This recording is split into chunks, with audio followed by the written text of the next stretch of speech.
Hi everyone, it's Nicole and I'm here with another layout that I made with the page kits I made back in April. And this page kit was totally all scraps. So this pattern paper here, that's from Glitz. It's just part of a pattern paper. The other pattern papers are from Stampin' Up. This one here is also from Glitz. I'm going to use that as the background. And I love it when it's scraps because I pretty much use the scraps in the sizes that they're in. So the dark blue pattern paper was in that size, and I think it's like 9 by 11 or something like that. I really didn't measure it because, again, I'm just going to use it in the size that it was. And also the little pattern paper with the birds, that was like 3 by 6 or something like that, and again, that was the size that it was in. And I love using scraps of pattern papers to make a layout because it makes making a layout so much easier. Now, I did have a cardstock with this page kit, and I matted both photos with that navy blue cardstock. Now that I have all my pattern papers the way I want them, I have my photos matted, I'm going to start putting the layout together.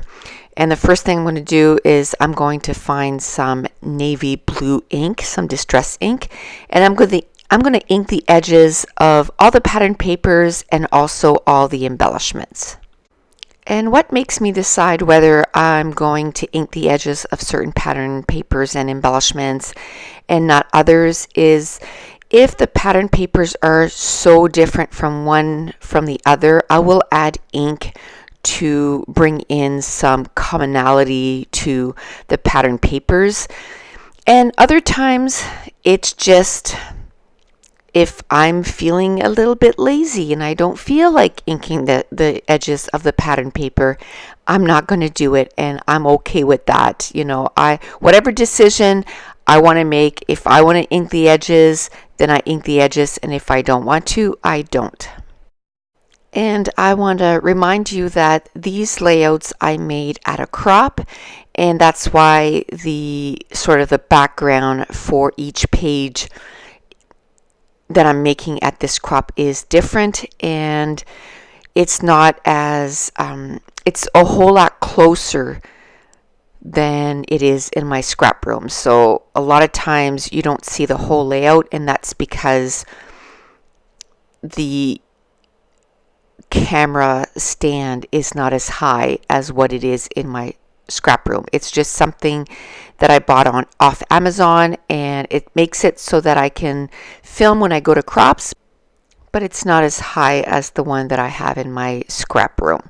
But I figured it would be fun to be able to go through the whole process. So, I have all the videos of putting the pattern paper kits together and then adding the embellishments and then adding the cardstock and the washi tapes to all of my page kits. And now it's going to be a bunch of videos putting these page kits together. Okay, so now let's talk a little bit about the photos. This was a wine distillery that we went to, and we went with our cab. And the driver, said that she would bring us through the distillery and tell us about the Curacao liquor and how it's made. And, you go through the little warehouse where they make it. And it was so cute. Even like the bottling area where he was bottling the smaller bottles of Curacao, we were like, so is this, there must be somewhere else where, they're bottling more. And she was like, nope, this is it. I'm sure that they must have to keep it going 24/7, just shifts of people going in because they sell that liquor, all over the world. So they need to be able to produce more than, it didn't seem like much when you see other warehouses, or places where they make a lot of things all at once. For example, Tim Holtz, when he shows when they make, the distress stains and stuff. It's like big assembly lines, and the bottles are just flying through, and there's like hundreds and hundreds going through at the same time. So it was really kind of like, whoa, they're literally making like one at a time. Like, that must take a long time to get these done. But it was super interesting, and she said that, where we couldn't see, well, there, for the bigger bottles, it was a bigger like assembly line, or bigger than the one that we could see. And then when we got a little further in to the factory or the warehouse where they made the Curacao liquor, they actually had some out that we could test them. And so I tried a couple. It was good, but it was like pure, like it wasn't mixed with anything else. And I'm not one that likes drinks that strong, but it was good. I could see it that if you mixed it with something else, that it would be really good. Now, the girls that I was with, there was a place there that you could go and get a small drink and bring it out with you.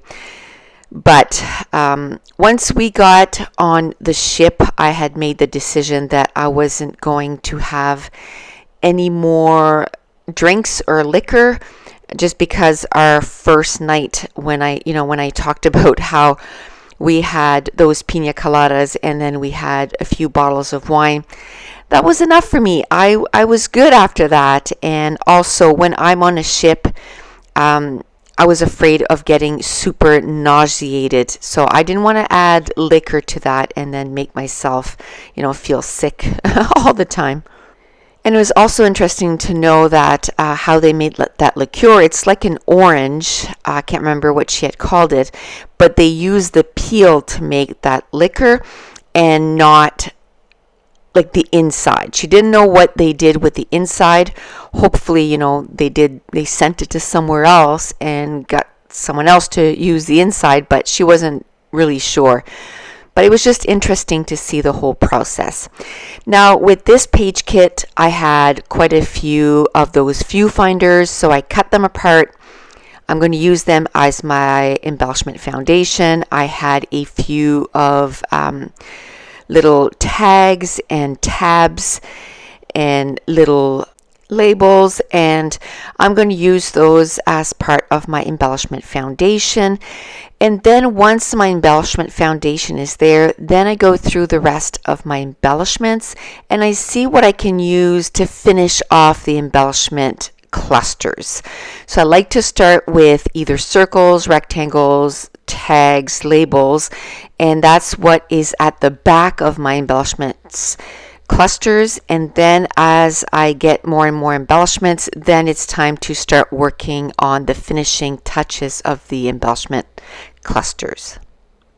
And I find that if you don't like your embellishment clusters, what you need to do is to add more. Add, more labels, more maybe tags that you've cut, and tuck them and make sure that they overlap each other and they touch more than one of your embellishments that you put in that cluster. And the more stuff that you add, then your embellishments are a whole lot fuller and you're going to be a whole lot happier with your embellishment clusters. And that's why when I make my page kits, when I get to the embellishment parts, I always make sure to put way more embellishments that I'm going to need for a specific page, because then when I get to that part of the layout, I'm going to have enough embellishments to really make my embellishment clusters full. So as you saw, I covered the photos, I took out some distress stain spray, and I take the nozzle off and I just tap out some mist, and it just adds a little bit of interest to the background. Now, I had turned off the camera, I figured it was done, and then I remembered, oops, you didn't do any of the journaling. And when I go away to crops like this, I make sure to do my journaling on some recipe cards so that when I sit down and make each of the layouts at the crop, I do the journaling right away before I am done with the page, and then that way I'm not going to be left with hundreds of pages in my craft room that are not journal, and then I have to go ahead and make goals to journal on at least 10 pages a week in order to get all the journaling done on my pages. One of my favorite tools that I have in my stash is this T-square ruler. I use it all the time when I want to make journaling lines on my layouts because it helps me keep my lines straight. I do have a link in the description box below for Amazon where you can get that ruler. And that's it. That's going to complete this layout. And I want to thank you so much for watching. Bye.